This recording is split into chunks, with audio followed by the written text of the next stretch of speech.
मान्यवर विदा करना किसी को हमेशा बहुत ही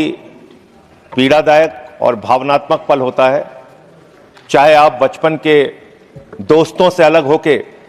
कॉलेज में जाएं, चाहे बाप बेटी को विदा करें, और चाहे संसद के हमारे मित्र सत्ता पक्ष के हों या विपक्ष के हों, जब इनके अलग होने का, विदा होने का मौका आता है, मन बहुत भावुक होता है और निश्चित रूप से उनके साथ बिताए गए तमाम खट्टे मीठे अनुभव याद आते हैं और वो सदा के लिए रिश्ते को जीवित रखते हैं। मान्यवर, हमारे बीच से आज जो साथी इस सदन से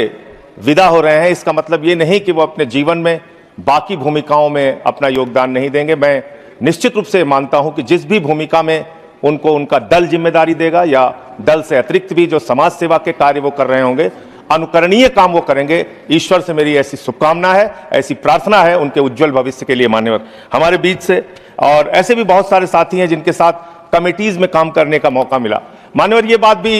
है कि जब हम लोग कमेटीज में काम करते हैं तो वहां दल की ये जो दूरी है वो कम रहती है, ज्यादा मिलना होता है, अच्छे से एक दूसरे को जानने का मौका मिलता है और जो गलतफहमियां रहती हैं वो कई बार बहुत दूर होती हैं। तो इनमें से बहुत सारे ऐसे मित्र हैं जो उधर भी हैं और इधर भी हैं, उनसे बड़े अच्छे और गहरे रिश्ते रहे इन 6 वर्षों में। दिग्विजय सिंह जी जो रिटायर हो रहे हैं सदन से, शक्ति सिंह गोविल जी, साकेत गोखले जी, प्रियंका चतुर्वेदी जी, फौजिया जी, नीरज डांगी जी, एलंगो जी, रामचंद्र जी और अयोध्या राम रेड्डी जी, ऋतुव्रत बनर्जी जी, रजनी पाटिल जी, कलिता जी, मुन्ना भाई हमारे, वो भी हमारे साथ कमेटी में रहे, अंजू बाला जी, सुमेर सिंह जी, हमारे प्रेमचंद गुप्ता जी, आदरणीय प्रेमचंद गुप्ता जी, सुरेश रेड्डी जी, संगमम जी, अब्दुल्ला जी, सीमा द्विवेदी जी जो हमारे जौनपुर से हैं, उत्तर प्रदेश से, राम जी।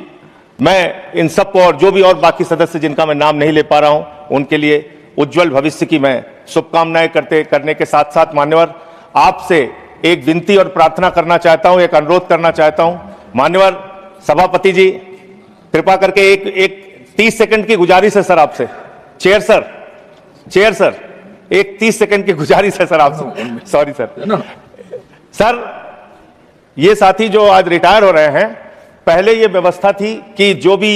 हमारे सदन से रिटायर होते थे लोग, उनको इस दरवाजे के बाहर तक आने की इजाजत थी सर। उनसे हम लोगों का मिलना जुलना हो पाता था, हम लोग एक दूसरे के साथ बैठ के बातचीत कर पाते थे। आज जो लोग रिटायर हो रहे हैं, इनके लिए भी ये बंदिशें समाप्त की जाए। पहले जैसे हमारे एमपीज एक्स एमपीज आप आते थे, वैसे ही उनके आने की व्यवस्था कर दीजिए, आपकी बड़ी कृपा होगी, ऐसी मैं आपसे प्रार्थना करता हूं। और अंत में मैं आदरणीय हरवंश जी का बहुत आभारी हूं और इस बीच कभी